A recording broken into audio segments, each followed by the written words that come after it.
Chaque jour, près de 2 milliards de personnes dans le monde n'ont pas accès à une eau potable sûre. Cette crise de l'eau n'est pas seulement un problème de santé, mais aussi un enjeu de dignité humaine. Bonjour à tous, bienvenue dans votre émission La Voix du Peuple. Aujourd'hui, nous sommes avec M. Diarra Traoré, directeur de l'organisation ERAD, qui va nous parler de l'hygiène de l'eau potable et ses difficultés. Bonjour M. Diarra Traoré, bienvenue sur notre plateau. Merci. Pouvez-vous présenter l'organisation ERAD et sa mission?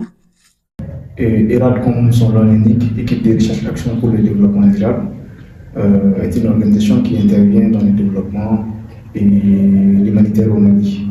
Et ça fait un bon nombre d'années que nous assistons les populations qui sont des populations défavorisées, qui sont dans des difficultés, à avoir des jours meilleurs aussi. La mission d'ERAD, c'est de redonner espoir, à toutes ces populations qui sont dans des difficultés en fait. D'accord. Quels sont aujourd'hui les principaux défis liés à l'accès à l'eau potable pour les populations selon vous? Notre organisation intervient principalement dans les régions du Nord, Gao, Tombouctou, Kidal. Les défis que les populations rencontrent là-bas concernant l'accès à l'eau potable, c'est le manque d'infrastructures d'abord pour l'eau potable. Ensuite aussi, c'est des zones arides où avoir l'eau est vraiment difficile. Donc le premier défi, c'est le manque d'infrastructures. Deuxième défi aussi, c'est la gestion aussi de ces infrastructures. Quand on met en place une infrastructure, c'est vraiment difficile pour eux de bien gérer aussi ces infrastructures.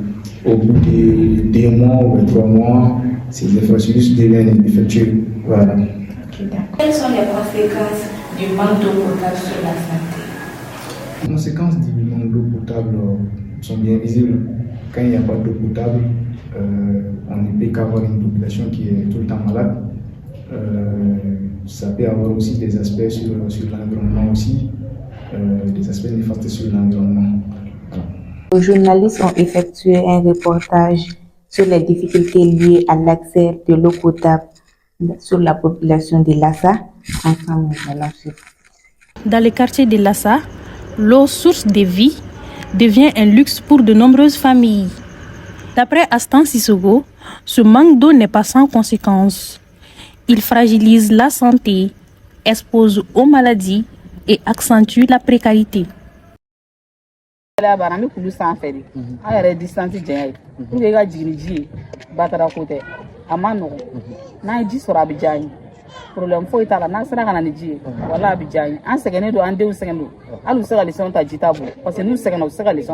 Derrière ces bidons alignés et ses regards fatigués, il y a une colère silencieuse.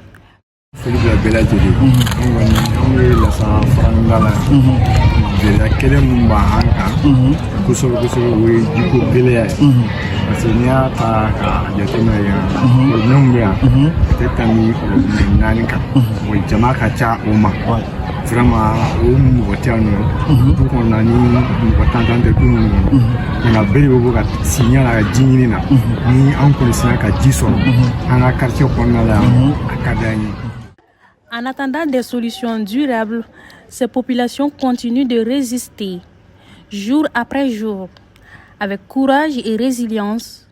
Des retours sur le plateau. Alors, M. Traoré, quelles actions concrètes mène ERAD pour améliorer l'accès à l'eau potable?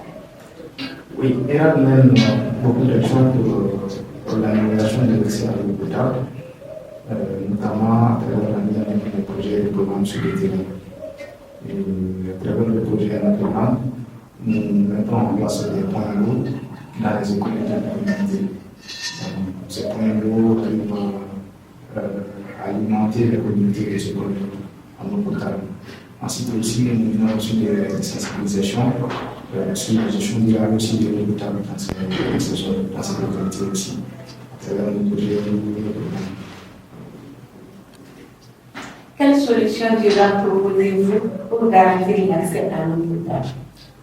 Pour garantir l'accès à l'eau potable, les solutions que nous proposons déjà, c'est de sensibiliser la population sur l'utilisation responsable de l'eau potable.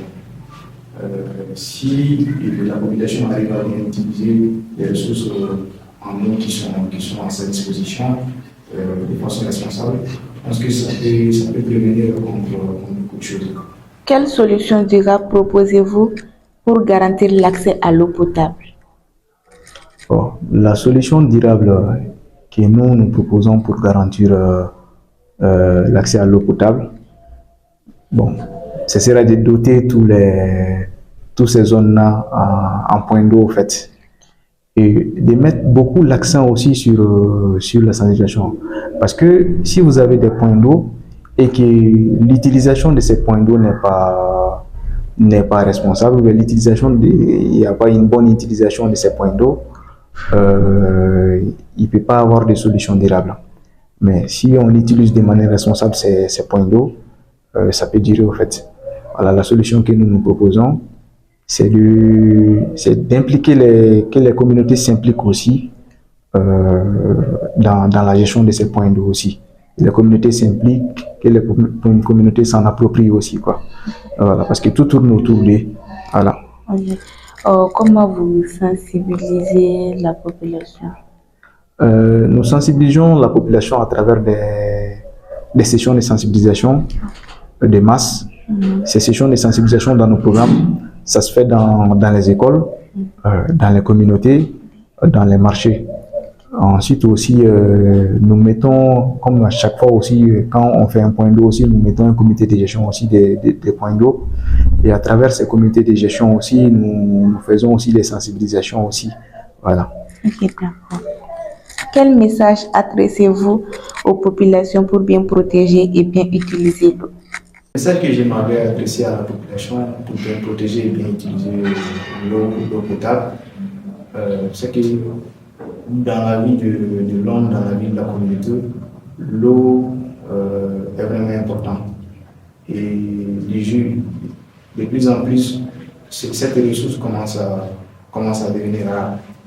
Et il est grand temps qu'on fasse une bonne utilisation et qu'on essaie de protéger aussi cette ressource.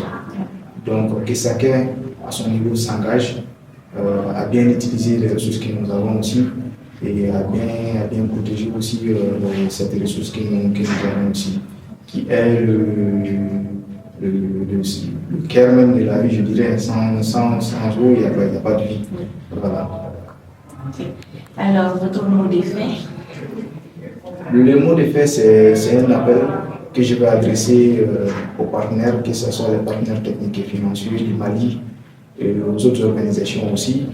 C'est d'investir sur l'accès à l'eau potable dans ces zones arides. Parce que l'eau, quand on a l'eau, ça nous évite beaucoup de choses. Ça nous évite beaucoup de choses, beaucoup de maladies aussi. Ça peut prévenir beaucoup de pandémies aussi.